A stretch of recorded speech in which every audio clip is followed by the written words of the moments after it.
Well, I should introduce Eric Bissell. That's With right. a grand introduction there. Yeah. Yeah.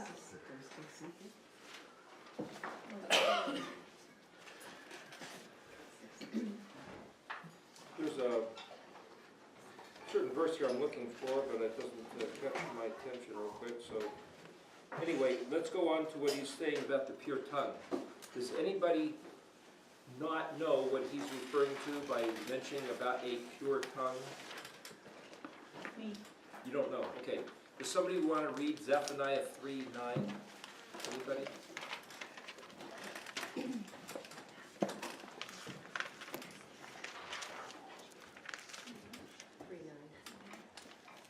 So,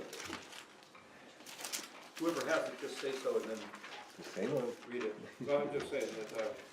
Find it. For then I will give a clear lip to the peoples, to call on all of them by the name of Yahuwah, to serve him with one shoulder. That's taken from the Hebrew roots. Okay.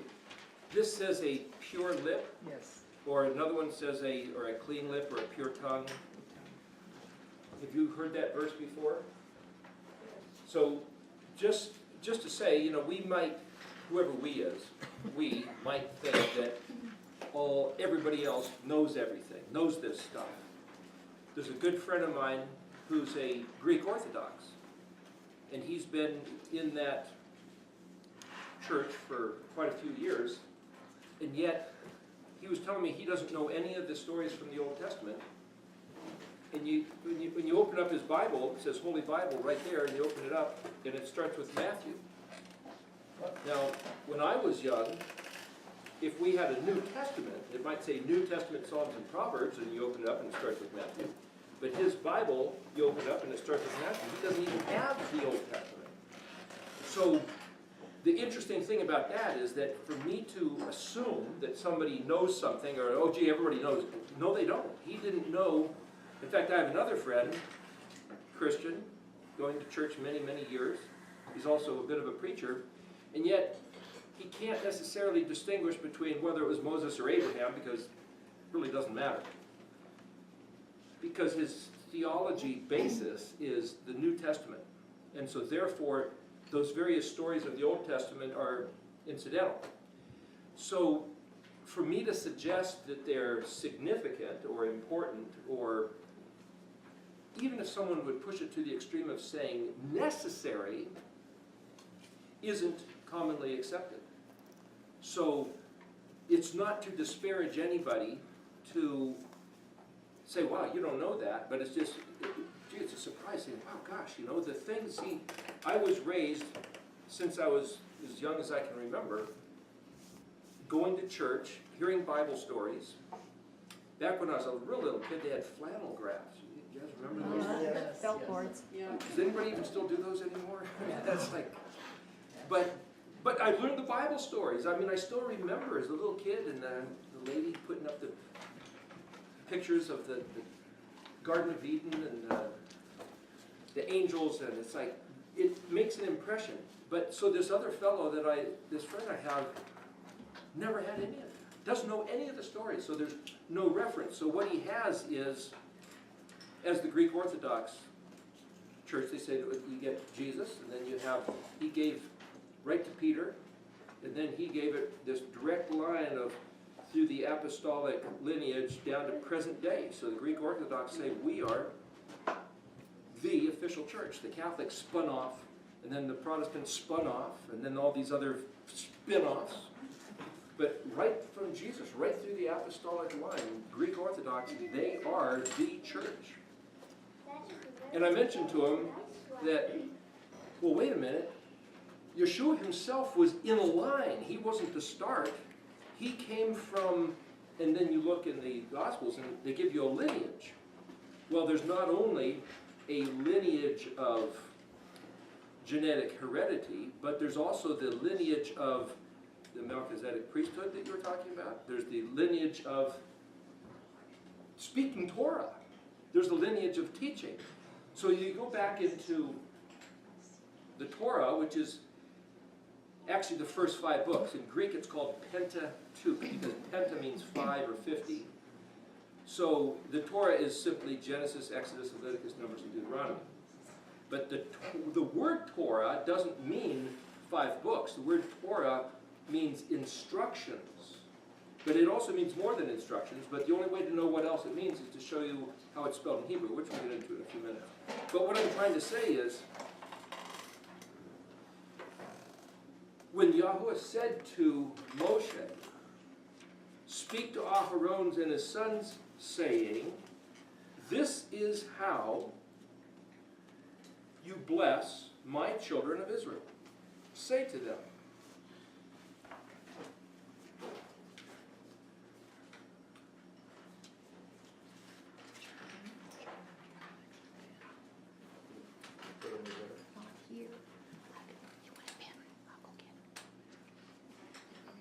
How's that? Is that ready to pick up?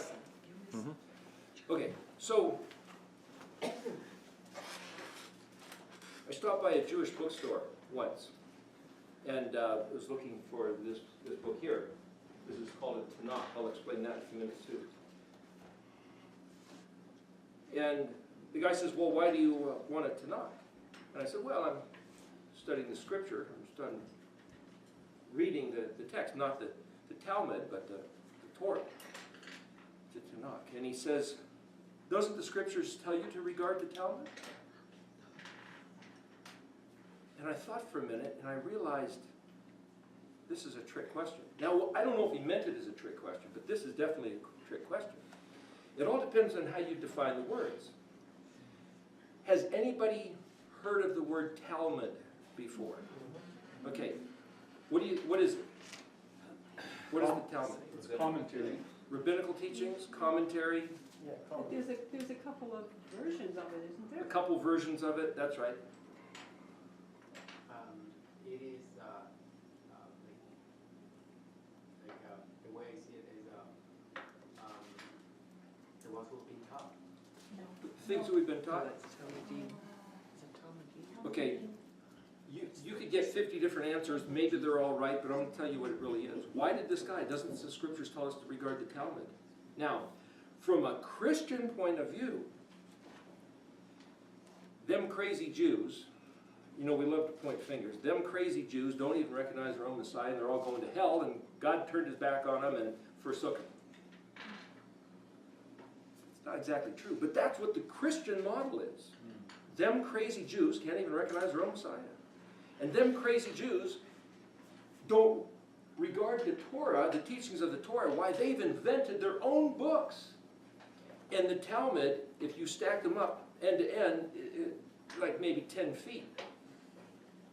There's a couple different names, the Mishnah and the Gaverna or something, I forget the other name. But anyway, there's one that came from Babylon and there's another one. And when I say came from Babylon, it was compiled when they were in exile in there. They put these teachings together. But here's the point. If you say, oh, I've heard that word Talmud, and it's a bad, nasty thing. It's what's got those Jews all in trouble. It's like, wait a minute, what is that word? What does it come from? Now, this is probably all Greek to you, but I'm going to show you some Hebrew, right?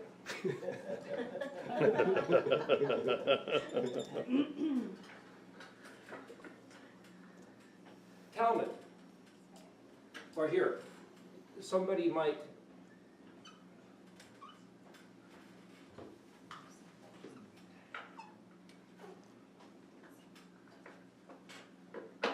Talmud, modern Hebrew. See, I'm just scribbling. I could do this and say, oh yeah, that's the Talmud. You wouldn't know the difference, right? It's all meaningless. I'm going to show you so that you understand the letters a little bit. See, this is the letter T sound. This is where we get our T. This is the L. See, Hebrew is read from right to left. And this is M, and this is D. So that's where you get Talmud, and there's no vowels. Now if you look at modern Hebrew, they're going to put either a dot, or they'll put a line, or maybe a couple lines, or maybe a couple dots, or maybe 3 dots. And sometimes they'll put a dot above, and sometimes they'll put a dot over here. those are actually the vowels. But those were developed by the Masoretic scribes in the Middle Ages. So if you read modern Hebrew, the way you phonetically sound out a word is these are consonants and these are the vowels. And so even in English, you know, you can have a word that's spelled similarly and you change the vowels and it means a completely different thing. So the vowels will change the meaning. But we're not going to be talking about that. I'm just trying to make you a little bit familiar. So how does a word work? Well, in English, you have prefixes and suffixes, and then you have group words. So if you have the word to run, you could say, I ran. Well, that's a different vowel. It's either the A or the U, right? Then you can say, I am running. So you add ing. Or you say, I've been running. So you can add a different suffix, right? And whether it's proper English or not, you rin, ran, run, you know, the three to swim, swam, swum. I'm just saying that, you know, some people colloquially, the jargon of one area might be different than another, but it's still the root word. Okay, the same thing with this. So some people say that nobody knows for sure the way the ancient text was pronounced. So you could say, well, yeah, but you go back and read the modern vowel points. No, that's the way the modern language is read. And they can suggest that that's the way it was maybe pronounced. Maybe it was, but there's no way to prove it.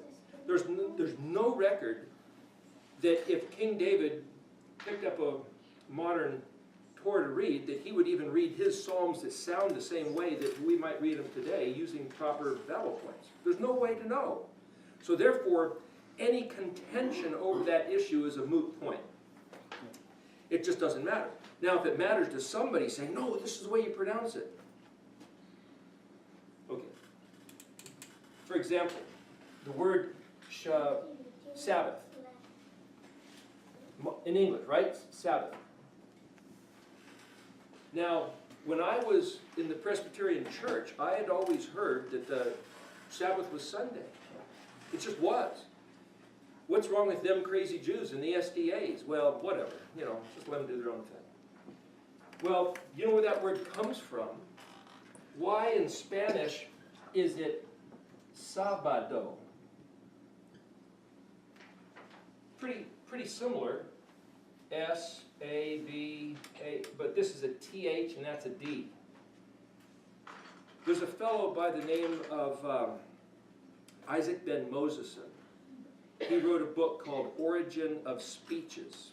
And in it, he shows you 7 basic ways that the human tongue morphs, changes languages as it evolves through cultures, across the face of the earth, through the centuries. And you can go back and you know that this came from the same root. Well, that pushes this, if you take that concept and you push it back, it goes back to the Tower of Babel. So at the Tower of Babel, there was one language. It says so in Scripture. Something happened when the Almighty Himself says, I will confuse their tongues.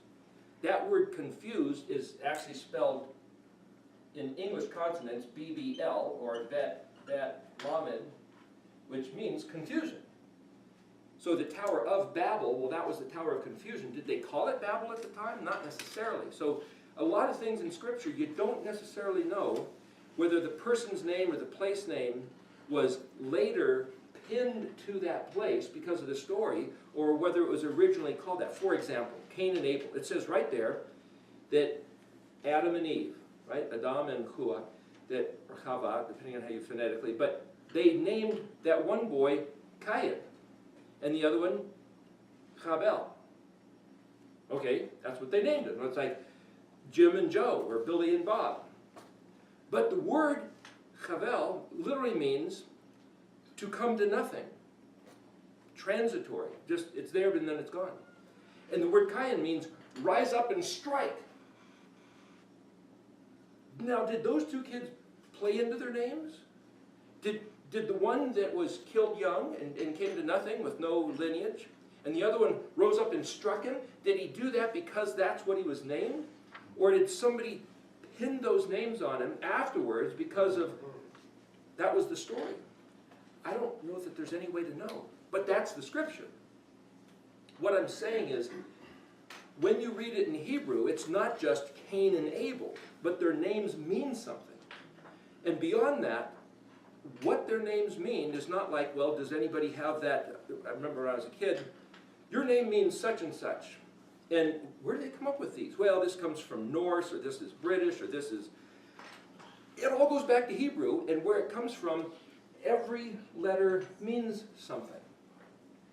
So if you want to know what a name means, what a word means, you go back and you look at the Hebrew, because out of Hebrew came what people suggest it's actually Phoenician, which is actually Hebrew, and out of that came Greek, and out of that came Latin, and then all the current European and English languages. English is a very new, relatively, I mean the Angles and Saxons didn't speak the English we speak today exactly, and if you look at King James Bible from 1611, it reads totally different, but yet it's English. So English is a very fluid language. It's changing all the time. So if we have this concept of a pure tongue, what does that mean? If all the tongues since the Tower of Babel have changed, then the pure tongue would have been before Babel. Now, Tim alluded to the fact that, oh, that's Hebrew. It's like, wait a minute. Does the Bible say that? Does the Bible anywhere tell us that Hebrew is the pure tongue? Does it say Hebrew is the pure tongue? Is there anywhere that says that Hebrew is the language they spoke before the Tower of Babel? Or how do we know that Hebrew is not just another one of the Babelized, confused languages? How do we know? One person can say, I believe it. It doesn't matter what you believe. Is there any evidence? Is there any proof? Well, I'm going to show you the proof that why I believe that Hebrew is the clean, pure, lit. It's because of what the letters mean. So if you don't know that the letters mean something, it's just a bunch of scribbles. In Hebrew, written in the Paleo, it would be Shin Bet Tav. And this is the SH, and this is the B, and this is the T. Shabbat. Sabbath, see SH, one of those things that Isaac Moseson talks about, that SH. Remember, there was a story in the Old Testament where they wanted to kill one whole tribe of people because of some stupid stuff they were doing. So they said, these guys are pretty sneaky, you can't tell which is which, but they can't change their lip, their mouth. So everybody who says shibboleth is obviously this, and everybody who says sibboleth is that. So how can you, if a Brit is trying to hide, how do you find them? Just ask them, hey, do you have the bus schedule? Oh yes, the schedule. Ah! They can't say schedule, right? Same type of thing. So if this is... There's a whole bunch of words like that. But anyways, the point is, it comes from Hebrew, so this is Shabbat. Now the problem, though, is if you ask... There's two basic categories of Jews. There's what's called Ashkenazi, which is kind of sort of your Eastern European. And then there's the Sephardic, which is more the Spanish, or the, you might call the Latin. If one of them calls this Shabbat, the other one calls this a V sound, and that an S sound. So it's Shavuos. Have you ever heard anybody say Shavuos? It's really Shabbat, or it's really the Sabbath, or it's really Sabbath. It's all the same word, but they give a different phonetic to these two letters. So this letter, Tav, can actually be a TH sound, or a T, or an S, which is where you get the TH.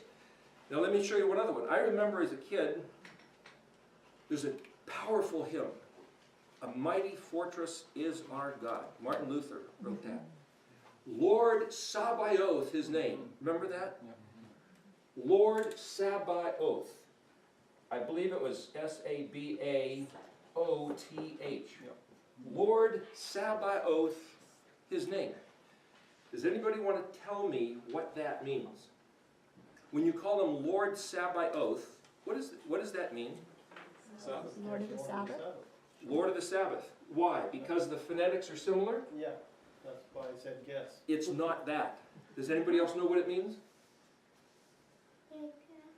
It's Hebrew, but you won't know that because Martin Luther was German and they translated it in English, but they didn't know what to do with that word. Here's what it comes from. Zadi, Bet, Aleph, Vav, Tav. That's a whole different word than Shin, Bet, Tav. This is a TZ. Some people say TS, and it turns into an ST, and sometimes even they can mess it up. This is either a B or a V, and that's an A, and this is either an O, a U, a V, or W, and then there's the T again, which is either a T, an S, or a TH. And because of this, you can also get an S, not a TH. That's usually not there, but you can get an S. Sabaoth. Okay, that's Sabaoth. In Hebrew, though, it's pronounced Zevot. If you use the other letter phonetics, Zevot. But what does that mean? Well, Zodi Bet, and I'm just trying to show you what happens here, but we'll get into the letter. Right now, this is probably like, oh, what is he doing with this?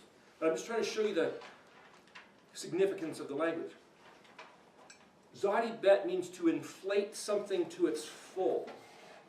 So, Zodi Bet also means turtle, and it also, like this tent, that's a Zodi Bet. So is he the Lord of the turtles? Because these two letters at the end, Vav Tav, that's plural. So he is the Lord of the turtles, is one way to read that.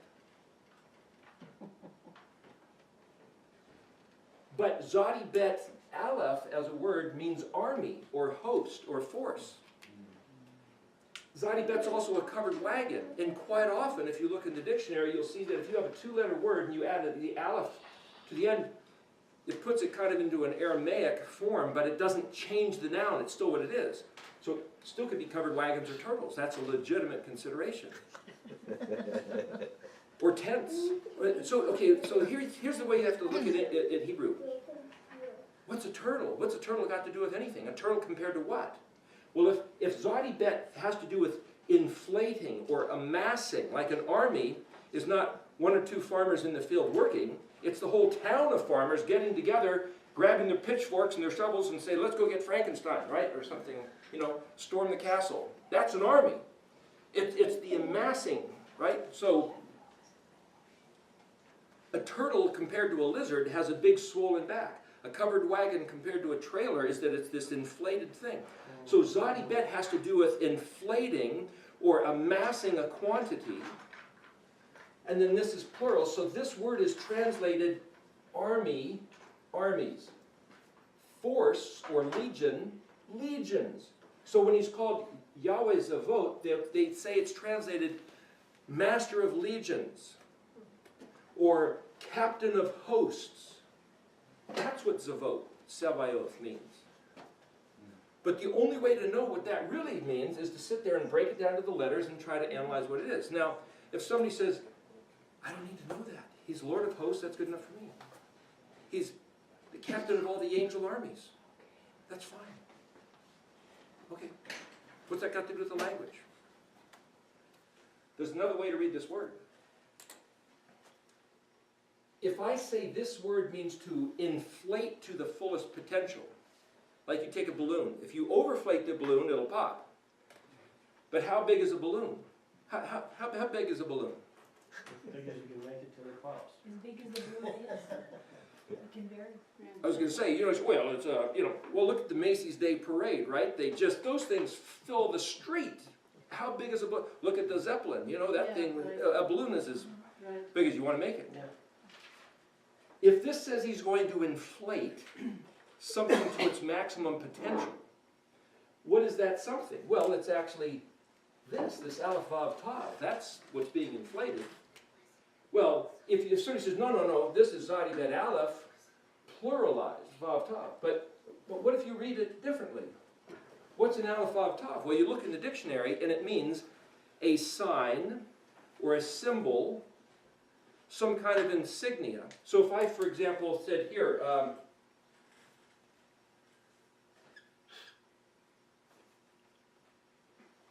okay, what is that a sign or an insignia of? It's an anchor, so it represents the Navy or the boating or something like that. You know immediately what I was referring to. If I do, a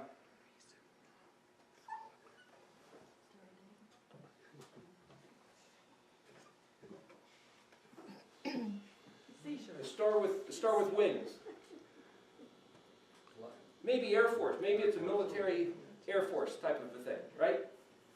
Because symbols mean something. If I do, you know what that is? Nike. No, Islam. it's a smile, it's a Cheshire cat, yeah. The thing is, oh, Nike, because symbols capture meaning. Okay, so that's what this is. Aleph Vav Tav is something as a symbol with a meaning, but it also means an oath. As a matter of fact, those are the English letters A-O-T, right? And the T can also be T-H. So it's pronounced as oath, which is an agreement, which is something that two parties have come to terms of a meeting of the minds. And so if somebody does this thing, oh, as a matter of fact, back in the catacombs, right? There's this picture of this menorah and the Star of David and the fish, right? Have you ever seen that? That's a symbol. So if one of them drew the symbol, the other guy says, "Oh, I know this guy's okay. He's not a spy." That's the way symbols work. My point is, this means a symbol of an oath or an agreement. In Strong's Concordance, it gives you a list of various meanings, and you say, okay, oath. It's agreement, it's a symbol that means something that we've come to the agreement of. But if you look at Ernest Cline's Etymological Dictionary, you'll see that this is also a letter of the alphabet. A letter of the alphabet. Well, if I put all those meanings together, instead of saying, no, listen, either it's a trademark, like the Nike swish, or it means oath, which is an agreement, or it's a letter of the alphabet. Which is it? It's all three. Similar to what we were talking about there. Because I believe, which I could talk about this whole week to try to prove to you, that every letter of the alphabet is a symbol representing the covenant between Yahuwah and mankind, and in specifically Yahweh and Israel.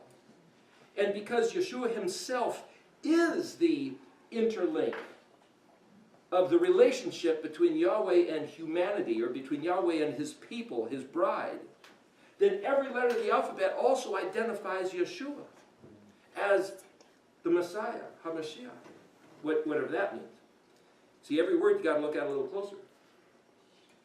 So if every letter of the alphabet is filled and inflated to its fullest potential, then that means the letter of the alphabet is not just this little squiggle, but it's an insignia, a sign that means something.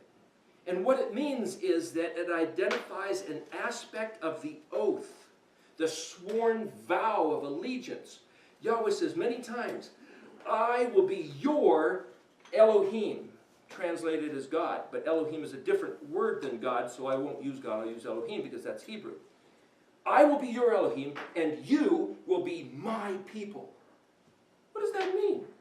He goes on to describe what it means, and he has this vision of what he's going to do for us, what we're going to do for him, and what it's going to look like displayed to the whole world, and it's going to inflate to this incredible thing, just like one of those big giant balloons, that everybody is going to go, wow, such that when they went into the land of the promise the first time, and they said, gosh, these giants are too big, forget it, we're out of here. All right, 40 years in the wilderness, that whole generation died off. Then when they back in, remember, the spies went to Rahab's place, and she said, gosh, what happened to you guys? 40 years ago when you were here, our warriors were petrified. They were weakened. Nobody could do anything because we saw what your Elohim did, and we knew we were done for. And then all of a sudden you guys turned and ran into the desert, and what'd you do that for? Oh, we were scared. You guys were scared. What? We were petrified. We knew we were done. But the Israelites they didn't know what these other guys were thinking, and all they saw was, oh, those guys are big. Well, they weren't big, but they had terrible weapons. Iron chariots. Tanks, as it were. And the Israelites trusted what they saw as compared to themselves, instead of trusting the oath of Yahuwah Zevot, who will inflate to the full every letter of his sworn oath. And when he makes a word go out of his mouth, it will happen. He says in one place, the word that proceeds from my mouth, it will not return void, it will accomplish. Now that means the word itself has power to do something. It will accomplish. So the word is empowered to have an effect. That word will accomplish whatever I intended it to have. So, okay, that's just a Bible verse to memorize. No, wait a minute. We're going to look at Hebrew a little differently. Back up. What did Yahweh just tell us here? He gave us a flow chart. It starts with him having an intention, and then him formulating it into words, and then him speaking and projecting this word, and then this word having an impact until, boom, that impact has been accomplished. That's the flow chart of that sentence. You see that? What's that got to do with letters? Every letter means something. If you don't know the letters, you have no idea what's being said. But just to give you a short, this is the letter Aleph. There's different ways to draw it. This is one way. You can almost see an arrow shape. An arrow is shot at, here, we'll set up a target and put an X. There's the bullseye. An arrow shot at the target. This letter Tav literally means a mark. That's what the letter Tav means. The letter Aleph, though, doesn't mean arrow. The word Aleph means ox. But it also means to be taught, trained, domesticated, or yoked. If you're taught, trained, and domesticated, you're no longer feral, wild, rebellious, but you've submitted to the yoke, teamed up with another, for what? Well, if you're domesticated and taught, if you domesticate your dog, it's like, don't pee on the carpet, okay? What do you do with the ox? Well, he's trained to do something. What does an ox do? Well, I don't live in that kind of culture, but what they did with an ox is the ox has the brain mind that's been given it by the Creator, such that when it sees a mark in the distance, it will walk this straight line to that mark. So you yoke up the ox and it pulls a straight line until it gets to the sign, and then it'll stop. And then you turn it around and you put a mark at the other end and it pulls that way. So the ancient pictograph of the Aleph was this ox shape. There's his. That's where you get this. There's his nose, his eyes, his horns, ears. It's an ox head. So Aleph, where we get our letter A, is drawn as an ox head. Aleph means ox. But what do you do with an ox? It's yoked to get to there. So as it's progressing, something is happening. What's happening? It's walking out its job. So if Yahweh says, I've got this plan. You know what the plan is? No, you don't know the plan until it's manifest. Aleph happens to be the one silent letter. So Aleph means something, but you don't know what it means because it's silent. I'm trying to show you another way to see the Aleph back here. So if Aleph doesn't speak because it's just the thought, the intention, the plan, let's go back to that verse. That which I have purposed, that I have spoken out of my mouth. So something then has to get projected. Well, what do you do with an arrow?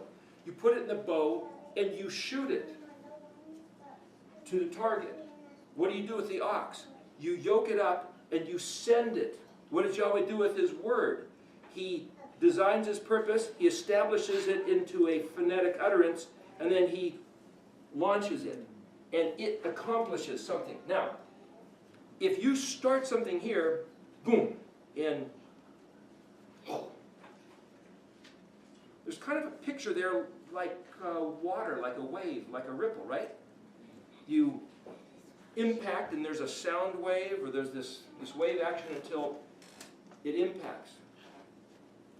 Interesting, the letter close to the middle of the alphabet is mem, which literally is water.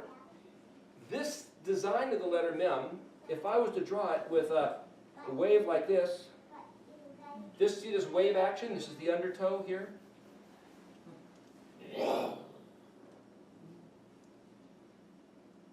So to mem, you might say, well, that just means water. Mayim is the word water.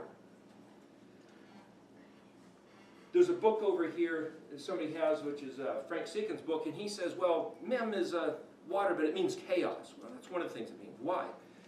Water's turbulent. You touch it and it moves. But is water turbulent in and of itself? No, as a matter of fact, it's the exact opposite. Water is absolutely placid, and it always finds its own level. But the interesting thing about water is that it registers disturbance exactly. The slightest sound will agitate water, and you'll get some vibrations. Or the slightest disturbance of throwing a projectile into the water. There's other things about water. I'll mention one of them. This has to do with birthing. Mem is also this environment of gestation or incubation, where some seed is planted, it grows and develops, and then it bursts forth.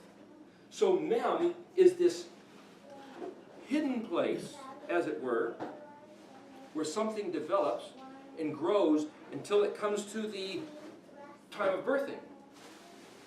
That's the target. The seed planting is like the aleph. So I'm showing you a different way to read these letters. Here's the thing intended, planting the seed. Here's the growing and developing until it gets to the target with it, which is birthing. Now, it just so happens that the word spelled aleph, mem, tav, emet, aleph, mem, tav, is our word truth. It's pronounced the way, this is, remember, an A, an M, and a T, but that's where we get the word emet, E-M-M-E-T, which is a guy's name, emet. It's a Hebrew word, means truth. The other interesting thing about this is that aleph mem is the word for mother. Aleph mem. Mother. But the word spelled mem tav means dead or corpse.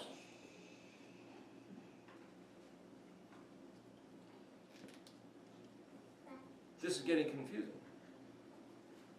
What does an ox and a target, water, have to do with a mother and a dead corpse? What has that got to do with Yahweh Zavaot?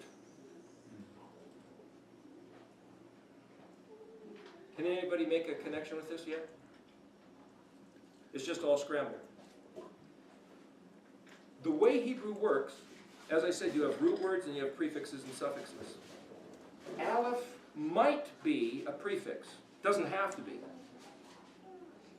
If it's used as a prefix, typically what you'd have to do is you get a Hebrew.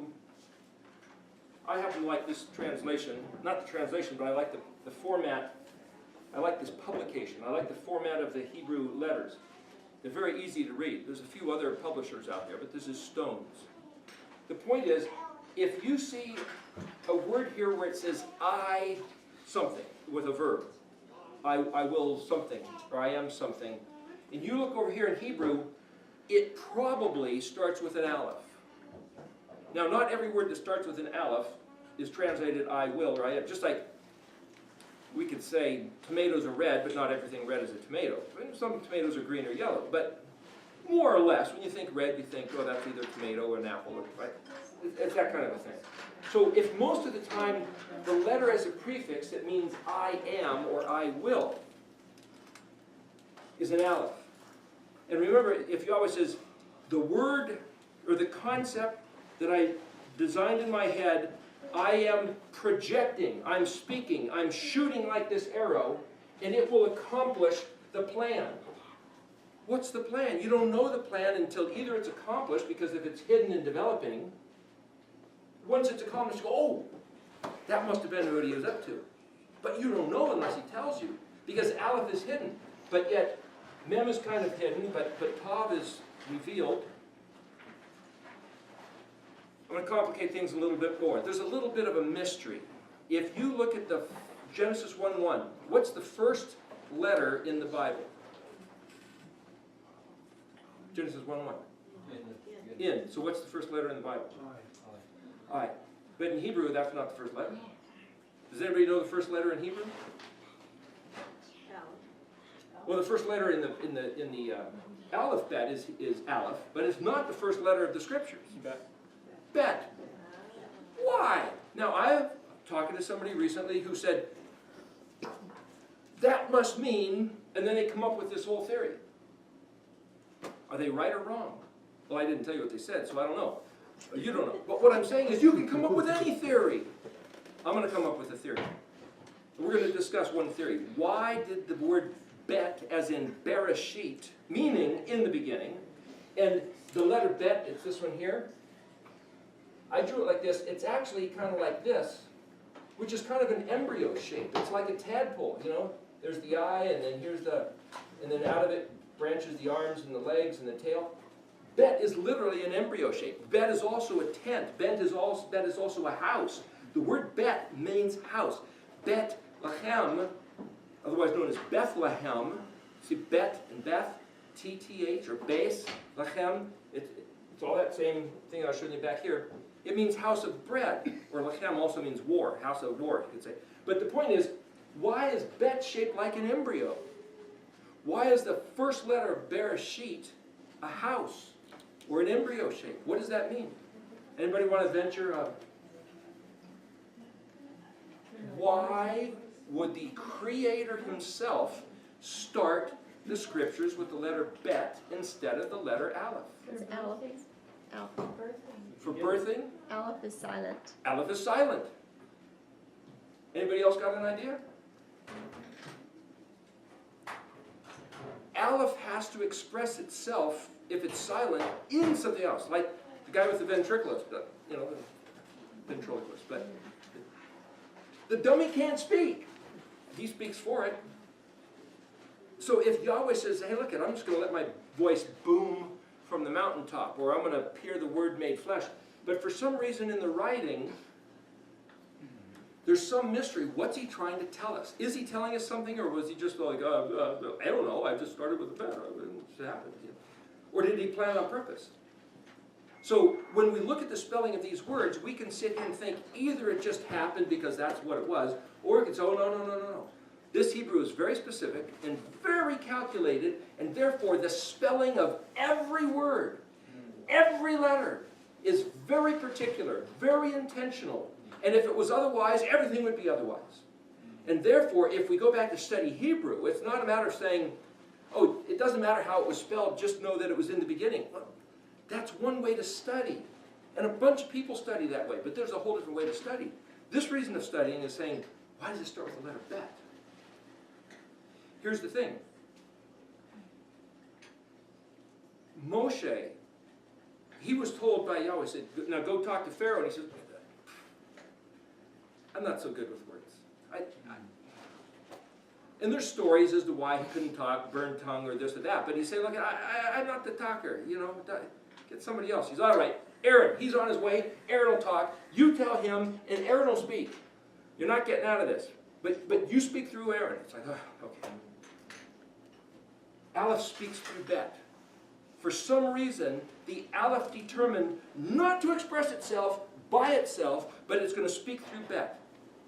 What's Bet? Well, if Bet means house or body or ox, or that which is set in motion, then somehow the Aleph is going to say, well, the bet's not me, I'm the Aleph, but that's the bet, but I'm speaking through this bet. Like Moshe is speaking through Aharon. So Yahweh speaks through his word, he speaks through Yeshua, he speaks through the Ruach, he speaks through his people. No one has ever seen Elohim, but yet we just read something about that the Moshe and the 75 go up there and they saw Elohim. What does that mean? He later says no one has seen Elohim, but yet they saw Elohim. In English, I think that the word see means your image is on my retina, I see. That's maybe not the Hebrew word. All of a sudden we have trouble. So we have to go back and look at the Hebrew word because it's going to tell us something different. The word Resh Aleph Hey is translated see, but it also means to be put on exhibition or allowed to perceive or to comprehend or understand. Somehow they were given this exhibition to get it. But we just say, oh, they saw. Not necessarily visual seeing that we might get from that English word.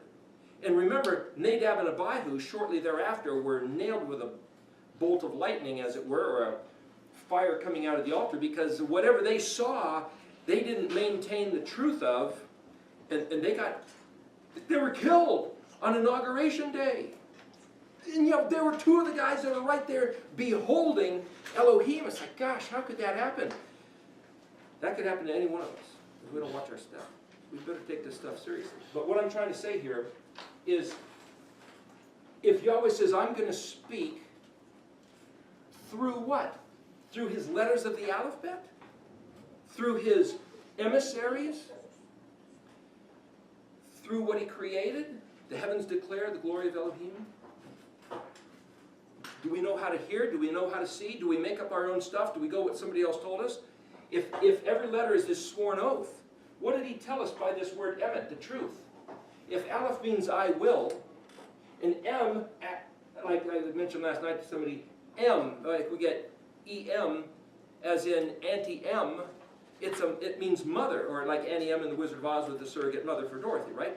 There's a bunch of Hebrew stuff in Hollywood, like E.T., extraterrestrial. Well, there's one word that's never translated. It's right there in Genesis 1:1, and it's spelled Aleph Tav. It's pronounced et. The Aleph is silent, but by default you give us this is et, because you can't just say otherwise you just pronounce the T because the Aleph is silent, so they say et. E.T., extraterrestrial, Aleph Tav. Yeshua claimed to be the beginning and the end, the first and the last. That's the Aleph and the Tav. So right there, cryptically, Yeshua himself being the extraterrestrial coming to Earth. And so if you look at that movie, as Spielberg did, there's this whole Messiah theme going on. Just so you know, there's these cryptic messages all around us. The point is, if the Aleph means I am or I will, and Tav means accomplish, then every single verse where Yahweh says, in Isaiah says, as I have planned, so shall it be. Well, that's cryptically Aleph Tav. As I have purposed, well, that's Aleph, so it shall arise. Well, that's Tav. And what does it mean to arrive? That's the same word as inflate. There's different words for that, but what I'm saying, the concept there is the same thing. So it shall rise up to fill to the fullness everything that I had intended when I designed it and spoke it and projected it and said, this is my plan. Everything he said it will accomplish.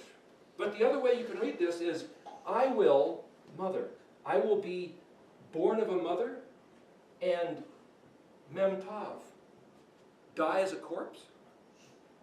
And that's the truth. Why would that concept be embedded in the word for truth? I've asked people, because in our day and age, words are being defined. And I've asked people, like at a restaurant, you're sitting there talking, and the waiter comes over and says, hey, what's the truth? And I've heard people say, there is no truth. Is that true? How do you test that? Somebody else says, truth is whatever you want it to be. If you believe, talk about paradigm, if you believe that truth is whatever you want it to be, then you can imagine anything and you believe it's true and you're going to conduct your life accordingly. You can imagine that you can drift across the freeway and just wham, wham, and get slammed by the vehicles. And it's like, well, okay, you still in your own la-la land did that. You're going to suffer the repercussions if it's not true. You can believe whatever you want. You can believe in any God you want. You can believe in any gospel you want. You can believe in any holidays you want. You can believe in any Savior you want. As a matter of fact, there was a book, a guy named Percy Graves wrote it at the end of the 1800s, and it's called The World's 16 Crucified Saviors.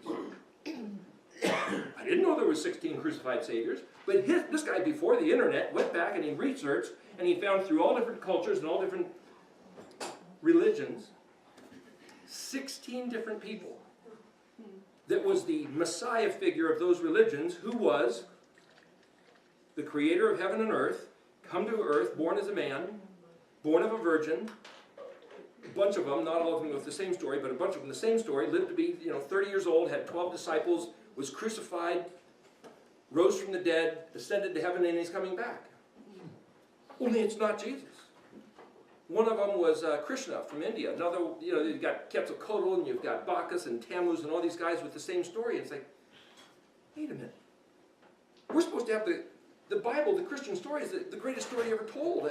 But it's not the greatest story ever told. It's been told 16 other times.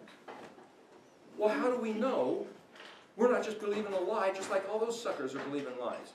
I mean, after all, we can look at any one of those other 15 crucified saviors and say, no, those are lies. How do we know they're a lie?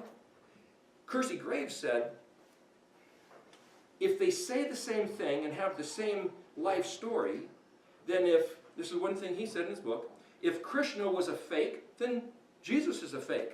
Because Krishna had the same story, the same words. But if Jesus is telling the truth and he's the Son of God, then Krishna is telling the truth and he's the Son of God, because they have the same story. But Krishna came something like 1,200 years before Jesus did. So if one's going to rip off the other guy's story, who do you think it is? Jesus is the liar. He's the manufactured rip-off story that somebody else... So the Christians go, we believe it. You believe whatever you want. How do you know what the truth is? If the Jews say, we're not going to believe your stuff, we think you Christians are lying. And the Christians say, well, you Jews are deceived. The Bible says so, you Jews are deceived. And the Jews can open up the same book and say, you guys have invented a false God. You guys are believing a lie. Impasse. That's why the Jews and Christians can't get along for the last 2,000 years. How do you know what the truth is? You got to go back to the Hebrew alphabet, to make a long story short. Because if the Hebrew alphabet, if every letter is the Creator's sworn oath, that He will fill to the full every letter to its fullest capacity, and then, remember that phrase, when the fullness of time had come, that He was born. There's something about staging and timing, appointed times, that word moed, and the fullness, or when it's filled that capacity, then. And He's all about that because that's His design. So the question is, if we want to know the truth, if we want to know that we're not being deceived, that we're not believing some lie or some scam, after all, if a Christian can sit there and say to somebody that believes in one of these other religions, you guys are wrong. Where's the truth? Proof. And I've asked a couple pastors, is there any mechanism? In fact, I'll ask you guys. Is there any mechanism that the Creator Himself gave us by which to determine that we're right? Chinese language. The Chinese language. Okay, now, I've never personally studied the Chinese language. I have read it, I have seen it on the internet, so I know what you're talking about. But I was never taught the Chinese language. So, without having access to the Chinese language, it's all belief, it's all faith. And if you listen real closely to some Christian songs, you'll even hear, "We who choose to believe." That's right. I asked this one minister, is there anything that he gave us to know whether we are on track or we're right? He says, no, it's faith. You can believe anything. You can believe when a day starts, a year starts. You can believe, what color hair did the Messiah have? You can believe what race was Moses. You can believe anything. Did he give us something besides the Chinese language? Now here's the thing about the Chinese language, is that it goes back to 2500 BC, which was actually the Tower of Babel incident. What about before that? It goes back 4,500 years ago. The Chinese language was created 4,500 years ago, 1,000 years before the Bible. Right, 2500 BC, right, from 2000 now, that's 4,500 years ago, right. Yep. Right, but that was when the Tower of Babel was. So the interesting thing, it might be interesting to hear what he has to say, but the thing about the Chinese language is that the guy who first drew the first figures includes the story of the Tower of Babel, the Garden of Eden, and Noah's flood. Proof that something is And coming out of Christ. it. Huh? And Christ. That's right. The word for righteousness is Lamb Christ. under the eye under the lamb. Yeah, I underline. Okay. I is made up with a hand, and I take a hand. With my hand, take a knife and kill the innocent lamb who dies for me. It points to Christ, not to any other Messiah, or any other person who died. So there's some very interesting stuff. That could be, you could spend all week just hearing about how that language works. It's fascinating. Picture story. Right. Like ancient Hebrew is picture story. But you had something to say? Well, Scripture says, "My word is truth." What word? The words that are, Well, those words plural. If you say the word is truth, what word? I guess, is alphabet. Is that what you're leading to? The word Jesus isn't necessarily the truth, actually, because Jesus is an invented word that something else. Anyway, the point is, if you look at John 1:1, it says, "In the beginning was the Word." Okay, what was the Word? Well, the Word was Elohim, but the Word was with Elohim. And then, I'm going to paraphrase the chapter, and then everything that was made was somehow sent through this Word, so this Word acts as a lens, right? So everything that was made goes through this lens and becomes manifest. Let's look at this for a second. In the beginning was the Word. So if Aleph is the beginning, and it's silent, let's say we don't know what this word is. Say there's this mystery word. In the beginning, there's this mystery word represented by the Aleph. And then we think of it as Elohim, so that means I can look at this Aleph and say, well, maybe that has something to do with Elohim, the Creator before he made the creation. But it's also with Elohim.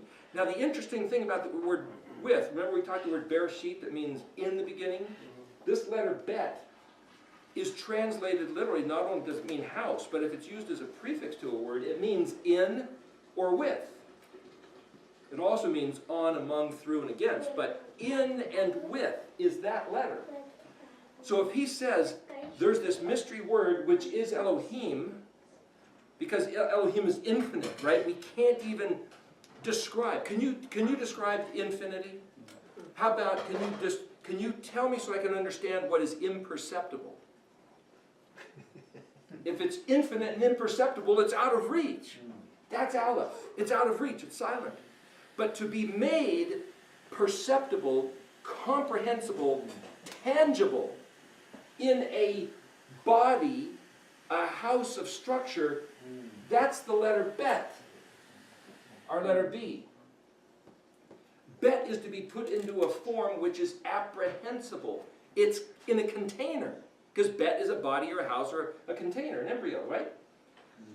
So suddenly the infinite, unknowable, imperceptible puts himself, Bet, into a container which is graspable, touchable, comprehensible, knowable. You can fathom the unfathomable.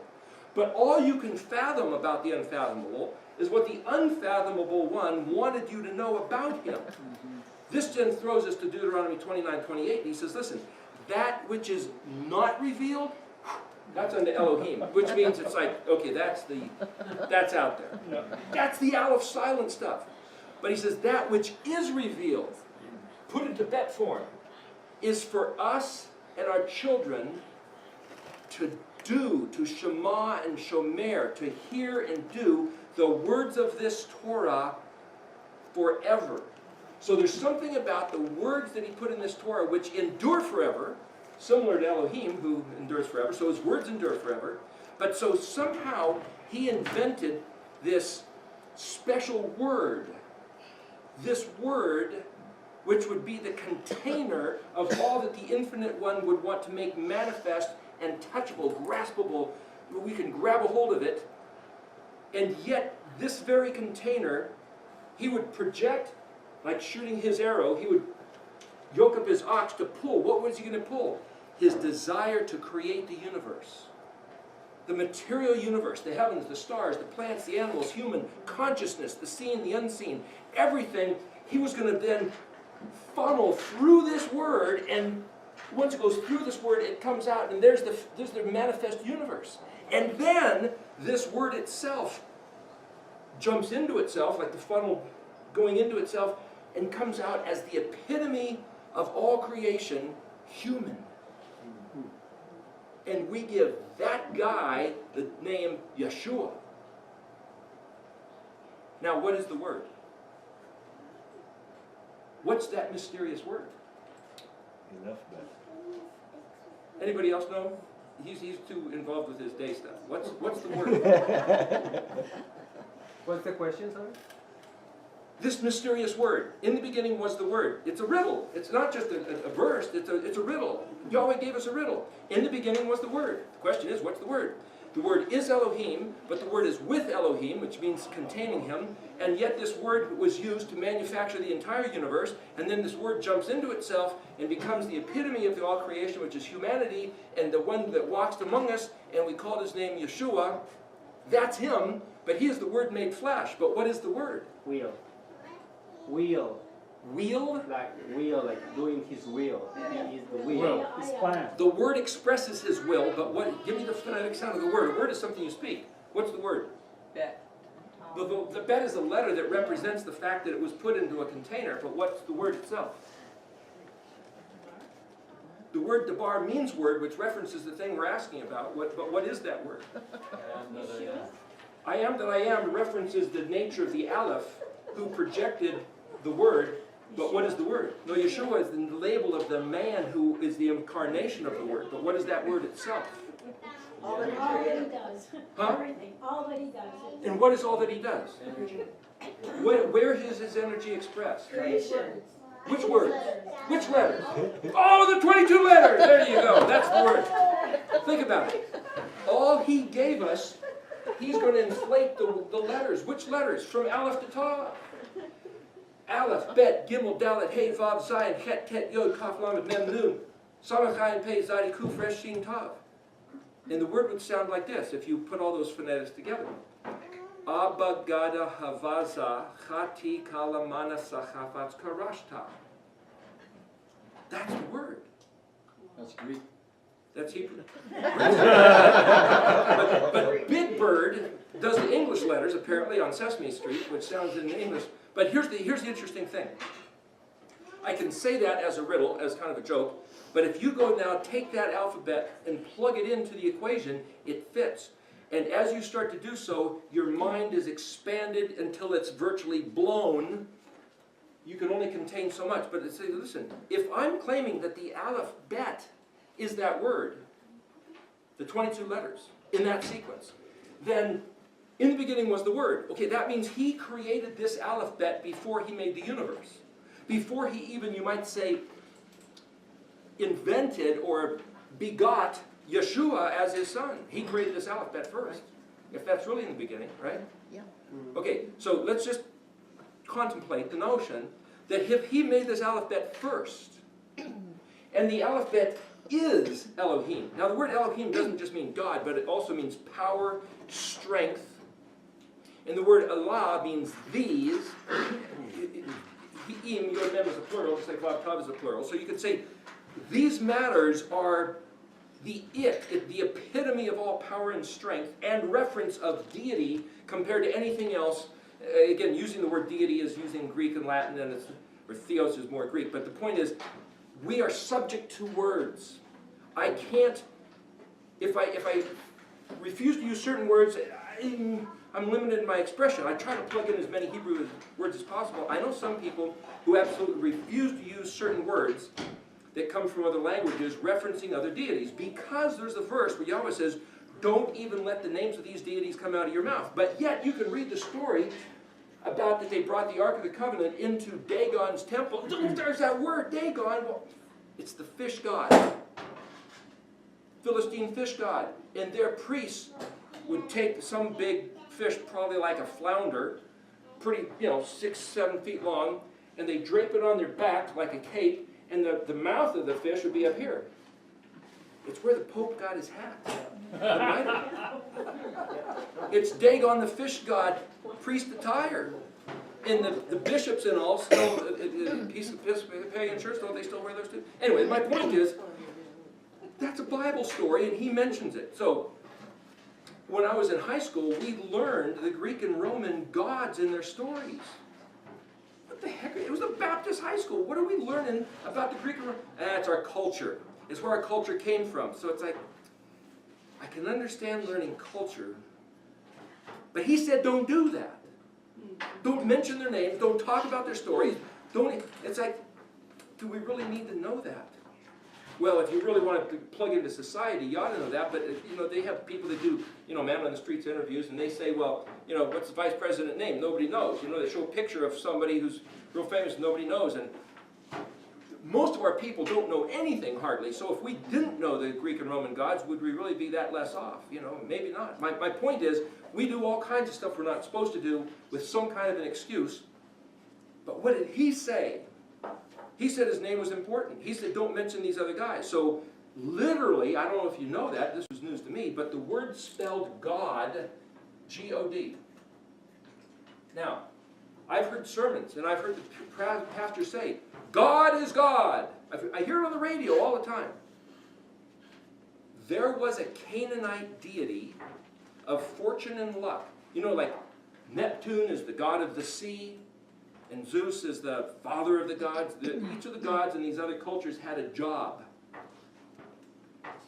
There was a certain guy whose name was Gimel Dalet. G-D. Remember, it's read that direction. And whether it was A or O, like Gad, the tribe named Gad, remember she said, oh, how fortunate, how lucky for me, I got another son. That word that means luck or fortune is Gad, which is this word God. So some people who start to learn Hebrew, they go, I can't keep using this word. That's like saying Dagon is God. You mean the fish hat guy? Well, the Pope's God. He's wearing the fish. It's like, it's got nothing to do with fish. Oh yeah, but Yeshua said go catch the fish, and there was 153 fish he caught, and there's a symbol of the Christian fifth, and the Ixtus thing, so that fish God. It's like, shut up! That's not the name he gave us. So for us to say God is God, it's like, no, he isn't. Yahuwah is Elohim. But then if you go back to Exodus 3, Moshe, now I was over at a friend's house the other day and we saw the 10 Commandments movie, Cecil B. DeMille. Boy, did they muck around with that. But nevertheless, at one point, Moshe was famous for saying it's the unnamed God, or the God with nobody knows his name. That's not necessarily true, because Abraham knew his name, but that's another story. The point is, in the movie, they talk about that. So Moshe encounters the burning bush, and Moshe said, now this is kind of a tricky thing. If you were facing what you knew was this divine apparition, and you go, hey, what's your name? Moses was a little bit more diplomatic than that, and he says, these other guys, me and you are cool, but, these other guys, they're going to ask who I was talking to. What should I tell them? He's almost acting like he wasn't the curious one who, you know what I mean, is kind of third person wanting to, hey, when these other clowns who, those Israelites back in the camp, who shall I say sent me?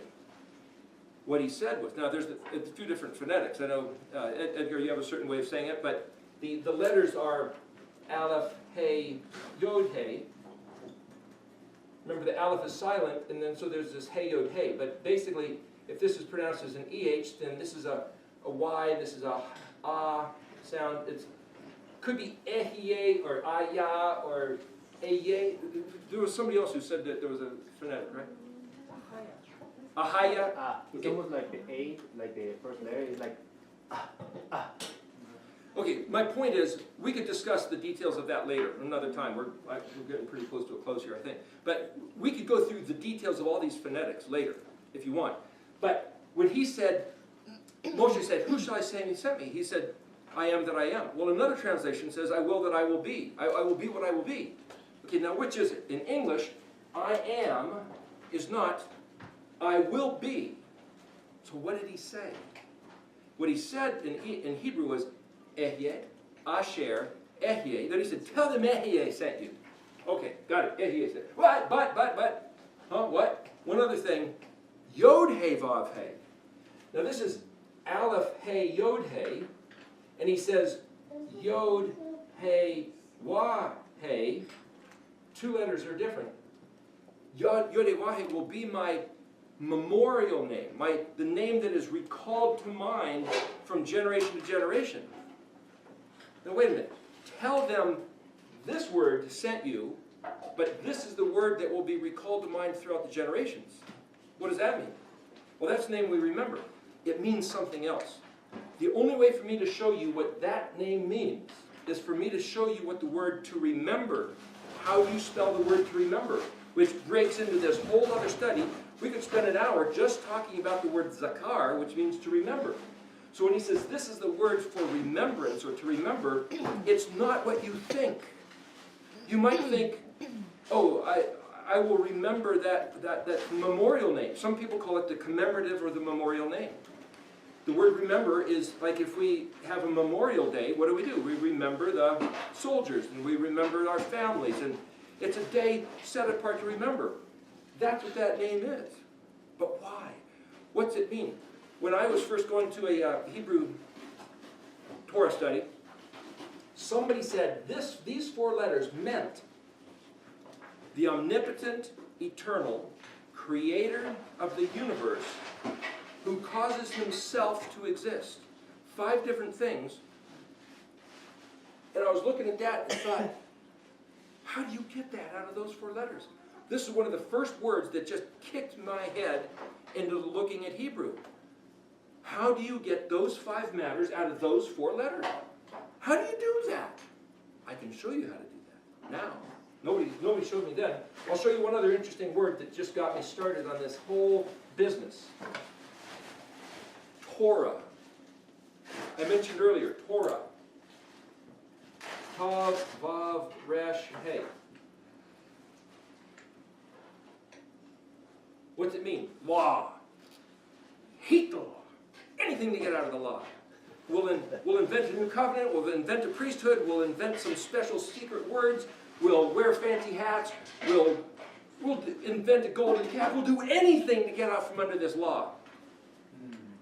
Law is a dirtier word than Talmud. The problem is, in Hebrew, this word or, spelled Vav Resh, it's a phonetic sound, or, it means light. Like, let there be light. Of course, let there be light had an aleph instead of a tav, but that's a different matter. The word or means light, or enlightening. The tav at the beginning is the last sign, like the target, and it literally represents a covenant. It means we've come to an agreement. So here you have a contract, right? And somebody says, here, sign your name. They put an X, and you sign your name. But if you're illiterate and you can't sign your name, you can legally just write an X. It's just a mark. It just says, I agree. That's it. So literally, that thing that we still do today came from Hebrew. It just means I agree. It's a sign of agreement, of covenant, of contract. We're together. The oath, the Aleph Vav Tav. I am connected to this statement that I'm sworn to. Oath. That's what oath means. That's what a letter of the alphabet. Every letter of the alphabet that he gave us means I am fully here with this. But if we don't know what the letters mean, we have no idea. And if he's going to reveal himself in the letters of the alphabet, because he's that word, that he put himself contained in that bet of the alphabet, then as we study the alphabet, we're not studying a foreign language. We are studying Yahweh Zavot, himself. We are studying HaMashiach, himself. We are studying his words themselves. And because we are part of the creation that came through it, we're also studying ourselves as humans, as the creation of his hands. We are studying what did he make. And if the heavens declare the glory, we're studying them too by studying the alphabet. And as we study the alphabet that tells us how to think, because it's teaching and instructions of righteousness, we are studying our own mental capacity as he designed it by studying the alphabet. This word or is light, hey means to reveal or to express, and this is the covenant. So this Torah is the covenant of light expressed or revealed or put on display.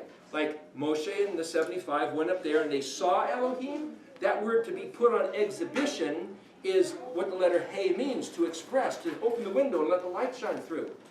So the Torah is expressing the covenant of light.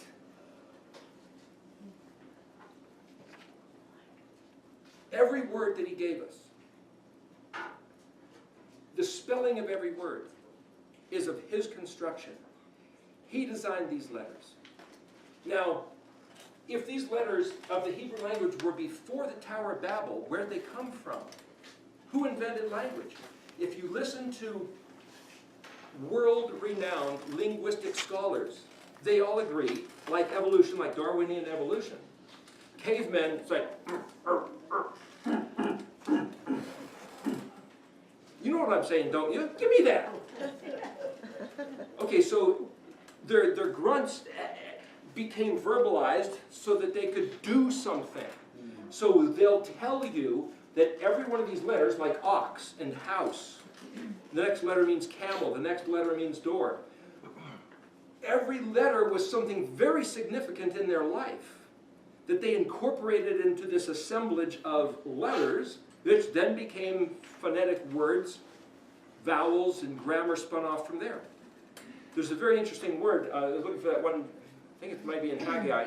I was looking at it originally. I was going to read to you, but he always said something. He says, "The words that I have put in your mouth will not be taken out of your mouth or your children or your children's children forever." What words did he put in our mouth?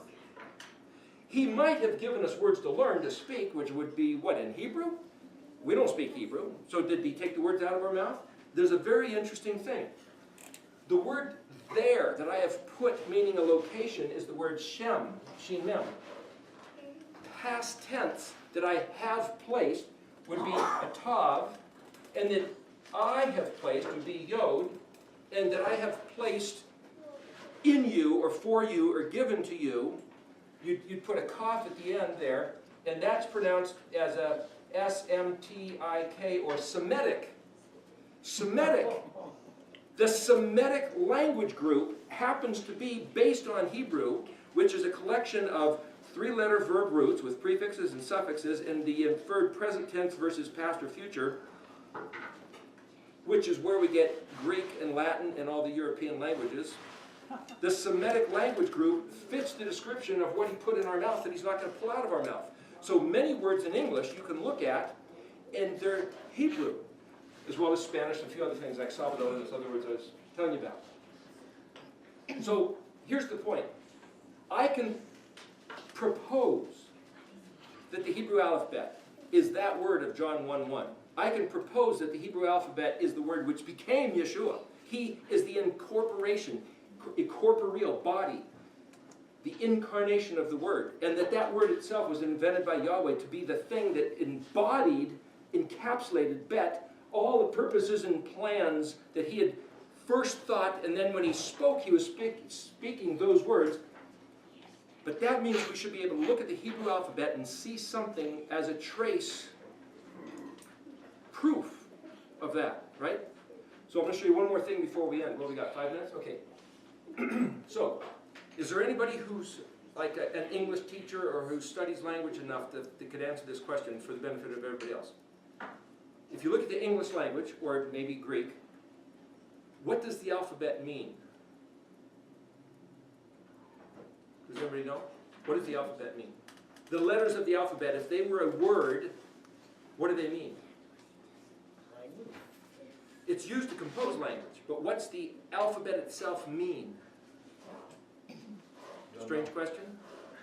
Has anybody ever thought of this question before? Question totally out of the blue. The body, Huh? the body, What do you mean? the body that makes everything. Well, I'm suggesting that the alphabet is the bet, the container, but that means it contains something. A word is a container that contains information. When I say book, that word book contains the information, and I'm referring to that thing right there. So yeah, the alphabet is a container. So what I'm saying is that if the alphabet is a word, it happens to be a 22-letter word in Hebrew, 26 letters in English, what does that word mean? You have any idea? Huh? Well, if what I had just said a moment ago, that in the beginning he created this word, and the word is Elohim, then your answer is yes. Somehow that word of the alphabet represents, or is the container which describes God. Elohim. Yod-He, Vav-He. Aleph-He, Yod-He. It's him. Okay, can you explain how that works with English letters? A, B, C, D, E, F, G. Do you see God? No. I'll show them to you in there if you want. But we only have 5 minutes. I don't know if I can. We don't have to do it when we come back from the break. No, do it now. Huh? Do it now. Gosh, I don't know. This guy's the guy with the fly swatter that's going to whack me if I go in. We have 5 minutes. We have a 15-minute break before we sit down and listen to you for another 2 hours. No. You see how he just rubs that in? Don't you dare go over that 5 minutes. Sorry. Barry, you guys have to listen to me next. You get to listen to me next. I'll listen to you next. Well, that's okay. Just. I still only get a 15-minute break. Okay, so I'll show you real fast. But here's the thing. I'll show you real fast and we can talk about it slower. But I'm trying to give you a moment to ponder this. Because once I show you what the alphabet means, hopefully you'll never forget it and you'll never go back to this place of ignorant bliss ever again. Eric, will it be better to do it at a later time when you can do it slow and go through it? You guys want to hear what the alphabet means? You got 3 minutes. 3 minutes. Okay, so I'm going to give you, now listen, this whole chart is about the meaning of the alphabet. So if you want to know what the letter Aleph means, it's the English letter A, the Greek letter Alpha, which means wealth, and you can read all the way down and you'll get something about Aleph. There's Bet. There's Gimel. So that's the reason that's why it's in these colored columns. I'm not going to go into all that. I'm going to give you a simple, kind of simple, a simple way to read it right through, and then you'll have to just, we'll go into the details later. So here, like this arrowhead starting off, letter, I'll just write in paleo letters. I, who am the omnipotent eternal creator of the universe, before the universe was ever invented, I will make the physical material universe, and I will put myself into a body composed of the material universe, give myself a foot to travel down to the earth, to reveal to man the door, but I will look like a man because I'm going to be camouflaged. The word beged means camouflaged, baggy clothing, as it were. I'm going to be camouflaged looking like a man who will be put to the weapon, killed, entombed, and a big round rock rolled in front of the tomb and sealed. The first 10 letters happen to be 10 letters, which are what's called a minyan, which is a legal quorum for a minimum. It makes it a legal thing. And I'm going to do this so that they can enter the kingdom of the Creator. Kaf, Lamed, is basically representing the Torah. It means basically all, and these 3 letters means to prevail. So though, and it means a capacity to contain. So even though it looks like being put to death, this is to fulfill all the Torah. This represents the Torah here. This to fulfill all that was spoken, all that was said, all that was put into effect, and prevail.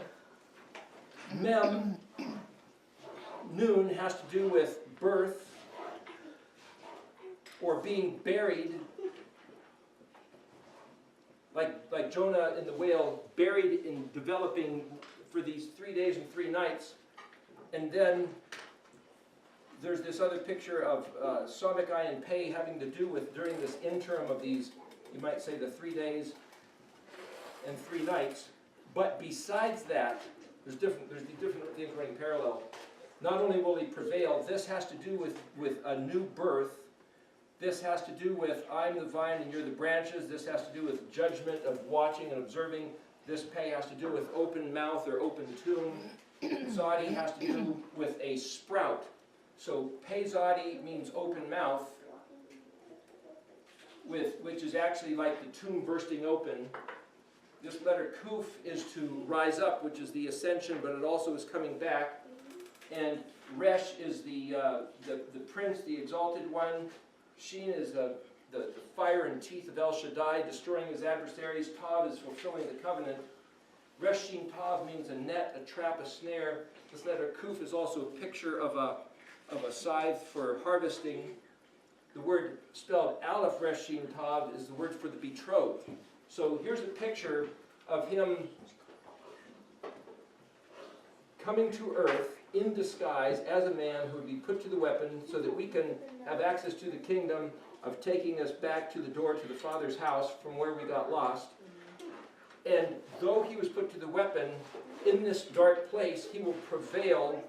And this is a picture of a vine and branches, or a picture of a menorah, and it has to do with establishing principalities and judgment and words being fulfilled. There's all this other stuff going on in here. And then he sprouts open from the grave, ascends into heaven, comes back as the conquering king, and blasts out his enemies, accomplishing Tav, the covenant, just as he, Aleph, put into motion. So when he says, I'm the Alpha and Omega, it's actually the Aleph and the Tav, the first and the last. The interesting thing about this, everything between the Het and the Zadi maps to the 7 days of creation and the 7 festivals. The meaning of these letters are keyed to, orchestrated to, the 7 Moedim, the 7 appointed times, which also are keyed to what he did, what he accomplished for each of the 7 days of creation, which is another map between these 7 letters here.